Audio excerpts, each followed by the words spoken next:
മാനവവർഗത്തിന്റെ, മനുഷ്യവർഗത്തിന്റെ പാപത്തിന്റെ പരിഹാരത്തിനായിട്ടുള്ള സമ്പൂർണമായ ഒരു യാഗം കാൽവരി ഉയരത്തിൽ പരിസമാപ്തിയിലേക്ക് അടുത്തു വരുമ്പോൾ നമ്മുടെ കർത്താവ് ആ കാൽകരങ്ങളിൽ അടിച്ചു കയറ്റിയ കാരിരും പാണികളിൽ ഒന്ന് ഉയർന്നു പൊങ്ങിയിട്ട് അവിടെ ഇങ്ങനെ വിളിച്ചു പറയുകയാണ്, നിവൃത്തിയായി, ഇറ്റ് ഈസ് ഫിനിഷ്ഡ്. ലോകത്തിന്റെ പാപം മുഴുവൻ അവൻ ഏറ്റെടുത്തു. ഇനിമേൽ പാപങ്ങൾക്കൊരു യാഗം ആവശ്യമില്ല. It is finish. ഈ ഇംഗ്ലീഷ് വാക്കിന്റെ മൂലഭാഷ എന്നുള്ളത് ഗ്രീക്കിലുള്ള ഒരു പദമാണ്. ടെറ്റലസ്റ്റായി എന്നൊരു വാക്കാണ്. ടെറ്റൽസ്റ്റായി എന്ന ആ വാക്കിന് ഒരുപാട് ആശയങ്ങളുണ്ട്. ഒരുപാട് അർത്ഥവ്യാപ്തിയുള്ളതായ ഒരു വാക്കാണ് ടെറ്റലസ്റ്റായി. ഈ വാക്ക് ഗ്രീക്കിൽ ഉപയോഗിക്കപ്പെടുന്നതായ ചില സന്ദർഭങ്ങൾ ഞാനൊന്ന് വിശദീകരിക്കാനായിട്ട് ആഗ്രഹിക്കാം. കർത്താവിൻ്റെ ക്രൂശീകരണം, അതിൻ്റെ മഹത്വം നമുക്കൊന്ന് കാണുവാനായിട്ട് അതിലൂടെ കർത്താവ് നമ്മെ സഹായിക്കട്ടെ. ടെറ്റലസ്റ്റായി എന്ന വാക്ക് ഒരു മഹാപുരോഹിതൻ ഉരുവിടുന്ന വാക്കാണ്. പഴയ നിയമത്തിൽ മഹാപുരോഹിതൻ തൻ്റെയും ജനത്തിൻ്റെയും പാപങ്ങൾക്ക് വേണ്ടി യാഗപീഠത്തിൽ യാഗം അർപ്പിക്കുന്നു. പുരോഹിതൻ വിജയകരമായി ഈ യാഗം അർപ്പിച്ചു കഴിയുമ്പോൾ യാഗപീഠത്തിൽ നിന്ന് ധവളിമയാർന്ന ഒരു പുക മേലോട്ട് ഉയരും. ഇതിൻ്റെ അർത്ഥം ദൈവം ഈ യാഗത്തിൽ പ്രസാദിച്ചു എന്നാണ്. അപ്പോൾ മഹാപുരോഹിതന് ആശ്വസിക്കാം, ഇനി പാപങ്ങൾക്ക് വേണ്ടി ഒരു യാഗം ഉടനെ ആവശ്യം ഇല്ല. അങ്ങനെ വളരെ സന്തോഷത്തോടുകൂടി മഹാപുരോഹിതൻ പുറത്തേക്ക് വന്നിട്ട് ജനക്കൂട്ടത്തിന് നേരെ കൈ ഉയർത്തിക്കൊണ്ട് പറയും, ടെറ്റലസ്റ്റായി. പ്രിയപ്പെട്ടവരെ, ഇന്ന് രാത്രി കാൽവരിയുടെ ഉയരങ്ങളിലേക്ക് നമ്മുടെ കണ്ണുകൾ ഒന്ന് പോകട്ടെ.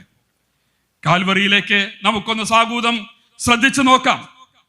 കാൽവരിയുടെ ഉയരത്തിൽ ആകാശത്തിനും ഭൂമിക്കും നടുവിൽ രക്താഭിഷക്തനായി, കന്നത്ത് അടിയേറ്റ് മുഖമെല്ലാം വീർത്തവനായി, മുൾക്കിരീടധാരിയായി, അറവുശാലിയിൽ തൂക്കിയ മാംസ കഷണം പോലെ നമ്മുടെ കർത്താവ് അവിടെ തൂങ്ങിക്കിടക്കുകയാണ്.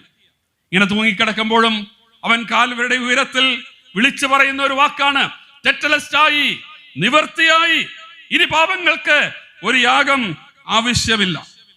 യുഗങ്ങളായി, കാലങ്ങളായി മനുഷ്യവർഗത്തിന്റെ മേൽ കെട്ടിവെച്ചിരുന്നതായ പാപത്തിന് തന്റെ ചങ്കിലെ ചോരയാൽ ഒരു പരിഹാരമുണ്ടായി. ടെറ്റലസ്റ്റായി, ഇനി പാപത്തിന് വേറൊരു യാഗം ആവശ്യമില്ല. രണ്ടാമതായിട്ട് നമുക്ക് കാണാൻ സാധിക്കുന്നത് ഈ വാക്ക് ഒരു ചിത്രകാരന്റെ വാക്കുകളാണ്. ഒരു ചിത്രകാരൻ തൻ്റെ ഉള്ളിൽ നിറഞ്ഞു നിൽക്കുന്നതായ ഒരു ആശയത്തെ ഒരു വലിയ ക്യാൻവാസിലേക്ക് പകർത്തി കഴിഞ്ഞിട്ട് അദ്ദേഹം ദൂരെ മാറി നിന്ന് സസൂക്ഷ്മം ഈ ചിത്രത്തെ ഒന്ന് നോക്കും. ഈ ചിത്രത്തിൽ എന്തെങ്കിലും പോരായ്മകൾ ഉണ്ടെങ്കിൽ വീണ്ടും നിറങ്ങൾ ചാലിച്ച് അതിനുള്ള പോരായ്മകളെല്ലാം തീർക്കും. എന്നിട്ട് ഈ ചിത്രത്തിൻ്റെ അടുക്കിലേക്ക് വന്നുകൊണ്ട് അതിൻ്റെ അടിയിലായിട്ട് തൻ്റെ കയ്യൊപ്പ് ആലേഖനം ചെയ്യും. ഇങ്ങനെ തൻ്റെ ഒപ്പ് അവിടെ രേഖപ്പെടുത്തുന്ന സന്ദർഭത്തിൽ ആത്മനിർവൃതിയോടുകൂടി അദ്ദേഹം പറയുന്ന വാക്കാ ടെറ്റലസ്റ്റായി എന്നുള്ളത്. കാൽവറിയിൽ മുഴങ്ങിയ ശബ്ദവും ഇത് തന്നെയാണ്. നസ്രായനായ യേശുവിൻ്റെ ഉള്ളിൽ കിടന്നതായ സഭ എന്നുള്ളതായ മനോഹരമായ ഒരു ആശയത്തെ കാൽവരി ഉയരങ്ങളിൽ ആ ക്യാൻവാസ്, ലോകമെന്ന ക്യാൻവാസിന് മുന്നിൽ പകർത്തി കാണിച്ചിട്ടുകൊണ്ട് സ്വർഗത്തിലേക്ക് നോക്കി താൻ പറയുകയാണ്, ടെറ്റലസ്റ്റായി, സഭ എന്ന ചിത്രത്തെ ഇതാ ഞാൻ പൂർത്തിയാക്കി. തന്റെ ചങ്കിലെ ചോരയാൽ സഭ എന്ന ചിത്രത്തിന് കാൽവറിയിൽ പൂർത്തിയാക്കി, അവൻ പൂർത്തീകരിച്ചു. ഈ വാക്ക് ഒരു ആർക്കിടെക്റ്റിന്റെ ശബ്ദമാണ്, ഒരു വാസ്തുശില്പിയുടെ ശബ്ദമാണ്. തന്നെ ഒരാൾ ഏൽപ്പിച്ചതായ ഒരു പദ്ധതി, അയാളുടെ ഇഷ്ടപ്രകാരം ആ പണികളെല്ലാം പൂർത്തിയാക്കി കഴിഞ്ഞ് ആരാണോ തന്നെ ഇത് ഏൽപ്പിച്ചത് ആ വ്യക്തിക്ക് പണികളെല്ലാം തീർത്ത് വാസയോഗ്യമാക്കി ഈ വസ്തുവിന്റെ താക്കോല് ഈ ഉടമസ്ഥന് കൈമാറുമ്പോൾ അദ്ദേഹത്തിന് വലിയൊരു സന്തോഷം ഉണ്ടാകും. പണി ഞാൻ പൂർത്തിയാക്കി. ആ സമയത്ത് ഈ ആർക്കിടെക്റ്റ് ഇങ്ങനെ പറയും, ടെറ്റലസ്റ്റായി.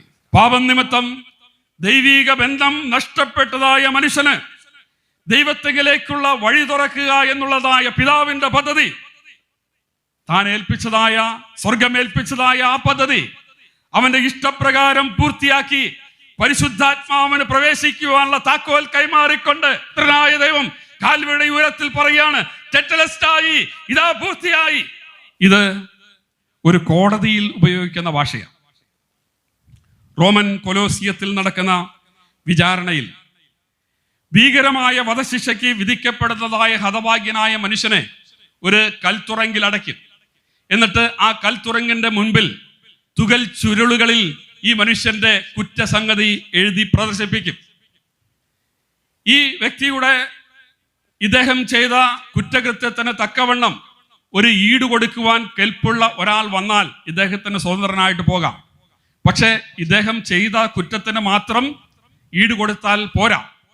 ഇവൻ ഇവിടെ നിന്ന് പുറത്തിറങ്ങിക്കഴിഞ്ഞ് എന്തെങ്കിലും തെറ്റുകൾ ചെയ്താൽ, ഭാവിയിൽ എന്തെങ്കിലും തെറ്റുകൾ ചെയ്താൽ അതിനുള്ള ഈട് കൂടി കൊടുക്കുവാൻ തയ്യാറുള്ളവനായിരിക്കണം കടന്നു വരുന്നത്.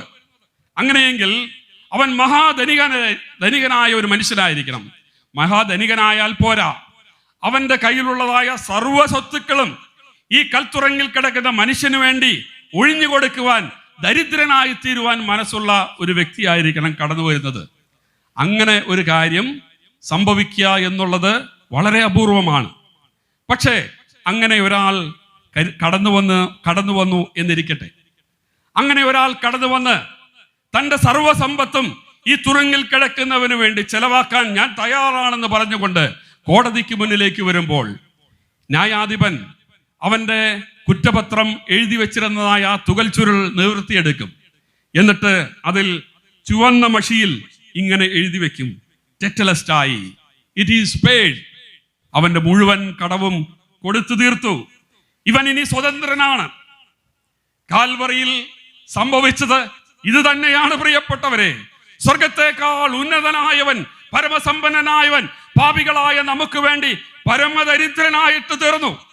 നമ്മുടെ പാപക്കടങ്ങളെ എല്ലാം കൊടുത്തു തീർത്തിട്ട് കാൽവടി ഉയരങ്ങളിൽ പറയുകയാണ്, ടെറ്റലസ്റ്റായി, ഇവൻ സ്വതന്ത്രനായി, ഇവന്റെ കടങ്ങളെല്ലാം ഞാൻ കൊടുത്തു തീർത്തു. നമ്മുടെ കർത്താവായ യേശു ക്രിസ്തു സമ്പന്നനായിരുന്നിട്ടും അവന്റെ ദാരിദ്ര്യത്താൽ നമ്മൾ സമ്പന്നരാകേണ്ടതിന് നാം നിമിത്തം അവൻ ദരിദ്രനായ കൃപ നമ്മൾ അറിയുന്നുവല്ലോ. ഇതൊരു ജയാളിയുടെ ശബ്ദമാണ്. റോമൻ കൊലോസിയത്തിൽ നടക്കുന്നതായ ഒരു ക്രൂര വിനോദമുണ്ട്. അതിന് മല്ലയുദ്ധം എന്നാണ് പറയുന്നത്. ഈ ക്രൂര വിനോദം കാണുവാനായിട്ട് റോമൻ കൊലോസിയത്തിന്റെ ഗാലറികളിൽ ആയിരങ്ങൾ ഇങ്ങനെ തിങ്ങി നിറഞ്ഞിരിക്കും. താഴെ ഒരു കൽപ്പടവുണ്ട്. ഈ കൽപ്പടവിൽ വധശിക്ഷയ്ക്ക് വിധിക്കപ്പെട്ട ആ തടവുകാരെ രണ്ടുപേരെ അവിടെ കൊണ്ടു നിർത്തും. ഇവർ തമ്മിൽ ഒരു മല്ലയുദ്ധം നടക്കണം. ഈ മല്ലയുദ്ധത്തിൽ ഒരാൾ ജയിക്കും, മറ്റൊരുവൻ തോൽക്കും. അങ്ങനെ വരുമ്പോൾ ഈ ഗാലറിയിൽ ഇരിക്കുന്ന ഒരാൾ ഇവന്, ഈ ജയാളിയായ മനുഷ്യന്റെ നേരെ ഒരു മൂർച്ചയുള്ള കടാരി എറിഞ്ഞു കൊടുക്കും. ഈ കടാരി ഈ ജയാളിയാവൻ ചാടി പിടിച്ചുകൊണ്ട് പരാജിതനായി നിലത്ത് കിടക്കുന്നവന്റെ ചങ്കിലേക്ക് കുത്തി ഇറക്കും. ഇവന്റെ ചങ്കിലേക്ക് കുത്തി ഇറക്കി അവന്റെ മരണം ഉറപ്പായി കഴിയുമ്പോൾ, അവന്റെ പരാജയം ഉറപ്പായി കഴിയുമ്പോൾ ഈ കടാര അവൻ വലിച്ചൂരിയിട്ട് രക്തം ഇറ്റിറ്റ് വീഴുന്ന ഈ കടാര ഗ്യാലറിക്ക് നേരെ വീശിക്കൊണ്ട് അവൻ പറയും, ടെറ്റലസ്റ്റായി, എന്റെ എതിരാളി പരാജയപ്പെട്ടു, അവൻ ഇനി എഴുന്നേൽക്കുകയില്ല. കാൽവരുടെ ഉയരത്തിൽ നടന്നത് ഇത് തന്നെയാണ്. നമ്മുടെ ശത്രുവായ പിശാചിന്റെ തലയെ നമ്മുടെ കർത്താവ് അവിടെ തകർത്ത് കളഞ്ഞു. കാൽവറിയിൽ നമുക്ക് വിരോധമായ ചട്ടങ്ങൾ, കൈയെഴുത്തുകൾ അതെല്ലാം മായ്ക്കപ്പെട്ടു. നമ്മെ ജയാളികളാക്കി വാഴ്ചകളെയും അധികാരങ്ങളെയും ഒക്കെ കാൽവറിയിൽ ആയുധവർഗം വെപ്പിച്ചുകൊണ്ട് കർത്താവ് അവിടെ പ്രഖ്യാപിക്കുകയാണ്, ടെറ്റലസ്റ്റായി. അരിമത്തക്കാരനായ യോസേഫിന്റെ കല്ലറയിൽ നമ്മുടെ കർത്താവിനെ അടക്കം ചെയ്യുകയാണ്. റോമ ഗവൺമെന്റ് ആ മൃതദേഹത്തിന് അതിശക്തമായ ഒരു കാവൽ ഏർപ്പെടുത്തി. മരിച്ച ഡെഡ് ബോഡിക്ക് ചരിത്രത്തിൽ ആദ്യമായിട്ട്, ഇതുവരെയും പിന്നീട് അങ്ങനെ ഒരു ചരിത്രം ഉണ്ടായിട്ടല്ല, മരിച്ചവനൊരു കാവൽ ഏർപ്പെടുത്തുന്ന സംഭവം. അതിശക്തമായ കാവൽ റോമൻ ഗവൺമെന്റ് ഏർപ്പെടുത്തി. ഭാരമുള്ള ഒരു കല്ല് കൊണ്ട് മുദ്ര വെച്ചു. എന്നാൽ പുസ്തക ചുരുളിൽ എഴുതിയിരുന്നത് പോലെ റോമ ഗവൺമെന്റിന്റെ മുദ്രയെ തകർത്തുകൊണ്ട് എന്റെ യേശു കർത്താവ് ഉയർത്തെഴുന്നേറ്റു. ഉലകമഹാന്മാരുടെ കല്ലറകളെല്ലാം അടഞ്ഞു കിടക്കുമ്പോൾ ഇതാ പാലസ്തീന്റെ മണ്ണിൽ ഒരു കല്ലറ മാത്രം തുറന്നു കിടക്കുകയാണ്.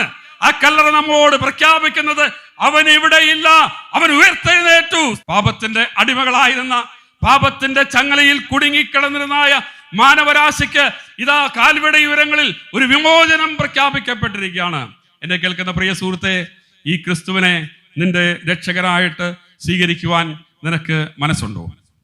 കാൽവറിയിൽ അവൻ നിർവഹിച്ച സൗരഭ്യവാസനയായ സമ്പൂർണമായ ഈ യാഗം നീ വിശ്വസിക്കുക മാത്രം ചെയ്താൽ മതി. നിന്റെ പാപങ്ങൾക്ക് ഒരു പരിഹാരം ലഭിക്കും. ഇപ്പോളാകുന്നു സുപ്രസാദകാലം, ഇപ്പോളാകുന്നു രക്ഷാദിവസം. ഇന്ന് തന്നെ ഇപ്പോളാകുന്നു. ഇപ്പോൾ നിന്റെ ജീവിതത്തിൽ ഒരു തീരുമാനമെടുക്കണം. നാളെ എന്നുള്ളത് നിന്റെ ജീവിതത്തിൽ നിനക്ക് അവകാശപ്പെടുവാൻ സാധ്യമല്ലാത്ത ഒന്നാണ്. അതുകൊണ്ട് ഇന്ന് തന്നെ നിന്റെ ജീവിതത്തിൽ ഒരു തീരുമാനമെടുക്കുവാനായിട്ട് ഇടയാകണം. ഭയം വേണ്ട, ശങ്കിക്കേണ്ട. ഈ കർത്താവിന്റെ വിളി നിന്റെ ചെവിയിലേക്ക്, കാതങ്ങളിലേക്ക് ഇന്ന് എത്തിയിരിക്കുക. ഇന്ന് നിന്റെ ജീവിതത്തിൽ ഒരു തീരുമാനമെടുക്കേണ്ട സുപ്രധാനമായ ഒരു ദിവസമാണ്. മരണമെന്ന യാഥാർത്ഥ്യം ഏത് നിമിഷവും നമ്മുടെ കൺമുന്നിലേക്ക് കടന്നു വരുവാനായിട്ട് സാധ്യതയുണ്ട്. അതുകൊണ്ട് ജീവിതത്തിൽ ഒരു മനുഷ്യനെടുക്കേണ്ട ഏറ്റവും നിർണായകമായ ഒരു തീരുമാനം എന്നുള്ളത് കർത്താവായ യേശുക്രിസ്തുവിനെ രക്ഷകനായി സ്വീകരിക്കുക എന്നുള്ളതാണ്. ഞാനൊരു സംഭവ ചരിത്രം ഇങ്ങനെ ഒന്ന് പറയട്ടെ. അമേരിക്കയിലെ മിഷിഗൻ സംസ്ഥാനത്ത് ഡിയർബോൺ എന്ന ഒരു പ്രവിശ്യയുണ്ട്. ഈ ഡിയർബോൺ എന്ന പ്രവിശ്യയിലൂടെ ഒരു നദി പരന്ന് ഒഴുകുന്നുണ്ട്. അതിൻ്റെ പേര് റോഷ് നദി എന്നാണ്. ഈ നദിയുടെ തീരത്തായി അമേരിക്കയിലെ അതിസമ്പന്നരായ പലരുടെയും ഉല്ലാസ വസതികളുണ്ട്. എന്നാൽ ഈ വസതികളിൽ ഏറ്റവും തലയെടുപ്പോടെ നിൽക്കുന്നതായ 1300 ഏക്കറിൽ സ്ഥിതി ചെയ്യുന്നതായ ഒരു കൊട്ടാരമുണ്ട്. ആ കൊട്ടാരത്തിൻ്റെ പേര് ഫെയർലാൻഡ് എസ്റ്റേറ്റ് എന്നാണ്. 1940കളിൽ ആണ് പണിതീർത്തത്. 56 ബെഡ്റൂമുകളുള്ള 30,000 ചതുരശ്ര അടി വിസ്തീർണമുള്ളതായ ഏറ്റവും ആഡംബരം നിറഞ്ഞതായ എല്ലാവിധമായ സൗകര്യങ്ങളും നിറഞ്ഞതായ ഒരു കൊട്ടാരം. ഈ ആഡംബര കൊട്ടാരത്തിൽ ജീവിക്കുന്നത് വയോധികരായ ഒരു വൃദ്ധ ദമ്പതികളാണ്. ഏത് പ്രതികൂലമായ സാഹചര്യത്തെയും അതിജീവിക്കുവാൻ ഈ കൊട്ടാരത്തിന് സാധിക്കും. ഇവിടെ മറ്റ് 100 കണക്കിന് വരുന്ന പരിചാരകർ ഈ വൃദ്ധ ദമ്പതികളെ പരിചരിക്കുവാനായിട്ട് അവിടെയുണ്ട്. എന്നാൽ 1947 ഏപ്രിൽ മാസം 17-ാം തീയതി മിഷിഗൻ സംസ്ഥാനത്ത് അപ്രതീക്ഷിതമായിട്ട് ഒരു കൊടുങ്കാറ്റ് ആഞ്ഞടിക്കുകയാണ്. ഈ അതിശക്തമായ പേമാരി ആരംഭിക്കുന്നു. ഡിയർബോൺ പ്രവിശ്യയിലേക്കും ഇതിൻ്റെ അലയഴികൾ ഓടിയെത്തുന്നു. അവിടെയും അതിശക്തമായ മഴയും പേമാരിയും ഒക്കെ ആരംഭിക്കുകയാണ്. റോഷ് നദിയിലെ ജലനിരപ്പ് ക്രമാതീതമായി ഉയർന്നുകൊണ്ടിരിക്കുന്നു. അന്ന് രാത്രി ഏകദേശം 12 മണിയോട് അടുത്ത സമയം റോഷ് നദിയിലെ വെള്ളം ഈ ഫെയർലാൻഡ് എസ്റ്റേറ്റിൽ അതിൻ്റെ താഴെ തീർത്തിരുന്നതായ പവർ ഹൗസിലേക്ക്, അവിടെ ഇലക്ട്രിസിറ്റിക്ക് വേണ്ടി സ്ഥാപിച്ചിരുന്നതായ പവർ ഹൗസിലേക്ക് ഇരച്ച് എത്തുകയാണ്. ഡിയർബോൺ സംസ്ഥാനത്തിൽ മിഷിഗൺ സംസ്ഥാനത്തിലെല്ലാം ഈ വൈദ്യുതി ബന്ധം നിലച്ചു പോയാലും ഇവിടെ നിലയ്ക്കില്ല എന്നാണ് അവർ കരുതിയിരുന്നത്. എന്നാൽ അവരുടെ പ്രതീക്ഷകളെല്ലാം തെറ്റിച്ചുകൊണ്ട് ഈ വെള്ളം ഈ പവർ ഹൗസിലേക്ക് ഇരച്ചു കയറി. ആ സമയത്ത് അവിടുത്തെ ടെമ്പറേച്ചർ എന്നുള്ളത് -° ടെമ്പറേച്ചറിലാണ്. ഈ കൊട്ടാരത്തിനകത്ത് 83 വയസ്സിനോട് അടുത്തതായ ഒരു മനുഷ്യൻ അവിടുത്തെ മരം കോച്ചുന്ന തണുപ്പിനെ അതിജീവിക്കുവാൻ കഴിയാതെ അന്ന് രാത്രി മരണത്തോട് മല്ലടിച്ചു കൊണ്ടിരിക്കുകയാണ്. ഇദ്ദേഹത്തിന്റെ ജീവൻ നിലനിർത്തുവാനായിട്ട് ഡോക്ടർമാരടങ്ങിയ സംഘം അരണ്ട വെളിച്ചത്തിൽ കഠിനാധ്വാനം ചെയ്തുകൊണ്ടിരിക്കുകയാണ്. എന്നാൽ അടുത്ത ദിവസത്തെ വാർത്താ മാധ്യമങ്ങളിൽ വന്നതായ വാർത്ത, ബ്രേക്കിംഗ് ന്യൂസ് ആയിട്ട് വന്നത്, അടുത്ത ദിവസത്തെ പത്രത്താളുകളിൽ ബ്രേക്കിംഗ് ന്യൂസ് ആയിട്ട് വന്നത് ഇപ്രകാരമായിരുന്നു: Henry Ford is dead at 83. Unexpected deaths to the industrial empire. Henry Ford എന്ന മഹാനായ വ്യവസായ സാമ്രാജ്യത്തിന്റെ വാഹന നിർമ്മാണ സ്ഥാപനത്തിന്റെ ഉടമ മരിച്ചു. അപ്രതീക്ഷിതമായ ഒരു മരണം. പ്രിയമുള്ളവരെ, അപ്രതീക്ഷിതമായ ഒരു മരണം അത് ഏത് നേരത്തും നമ്മുടെ ജീവിതത്തിലേക്ക് കടന്നു വരുവാനായിട്ട് സാധ്യതയുണ്ട്. പ്രിയ സ്നേഹിത, മരണത്തിന് അപ്പുറത്ത് ഒരു നിത്യതയുണ്ട്. അത് എവിടെ ചെലവിടണം എന്ന് തീരുമാനിക്കുവാനുള്ള ചില നിമിഷങ്ങളാണ് ഇന്നിന്റെ മണിക്കൂറുകൾ, ഇന്നിന്റെ നിമിഷങ്ങൾ. ഇന്ന് നീ എടുക്കുന്ന തീരുമാനത്തിന്റെ അടിസ്ഥാനത്തിലായിരിക്കും നിന്റെ നിത്യത എവിടെയായിരിക്കണമെന്ന് തീരുമാനിക്കപ്പെടുന്നത്. വെളിപ്പാട് പുസ്തകം ഇങ്ങനെയാ പറയുന്നത്: ജീവപുസ്തകത്തിൽ പേരെഴുതി കാണാത്ത ഏവനെയും തീപ്പൊയ്കയിൽ തള്ളിയിടും. ഈ തീപ്പൊയ്ക ഒഴിവാക്കാനുള്ളതായ ജീവന്റെ സന്ദേശമാണ് ഇന്ന് രാത്രികാലം ഞങ്ങൾ ഈ ദേശത്തോട് വിളിച്ചു പറയുന്നത്. പ്രിയ സ്നേഹിത, ഈ ജീവന്റെ സന്ദേശം നിന്റെ ഹൃദയത്തിലേക്കൊന്ന് സ്വീകരിച്ച് യേശുവിനെ കർത്താവെന്ന് വായികൊണ്ട് ഏറ്റുപറയും, ദൈവം അവനെ മരിച്ചവരിൽ നിന്ന് ഉയർത്തെഴുന്നേൽപ്പിച്ചുവെന്ന് ഹൃദയം കൊണ്ട് വിശ്വസിക്കുകയും ചെയ്താൽ നീ രക്ഷിക്കപ്പെടും. സ്വർഗത്തിൽ ജീവപുസ്തകത്തിൽ നിന്റെ പേരും എഴുതപ്പെടും. ആ വലിയ രക്ഷയെങ്കിലേക്ക് കടന്നു വരുവാനായിട്ട് ഈ ദേശത്തെ ആഹ്വാനം ചെയ്തുകൊണ്ട്, എൻ്റെ കേൾവിക്കാരെ ആഹ്വാനം ചെയ്തുകൊണ്ട്, ക്രൂശിൽ ചുരിഞ്ഞതായ ചെഞ്ചോരയിൽ വിടർന്ന സ്നേഹ അഭിവാദനങ്ങൾ എല്ലാവർക്കും അർപ്പിച്ചുകൊണ്ട് ഞാൻ എൻ്റെ വാക്കുകൾക്ക് വിരാമം കുറിക്കുന്നു. ദൈവ തിരുനാമം മഹത്വപ്പെടുമാറാകട്ടെ.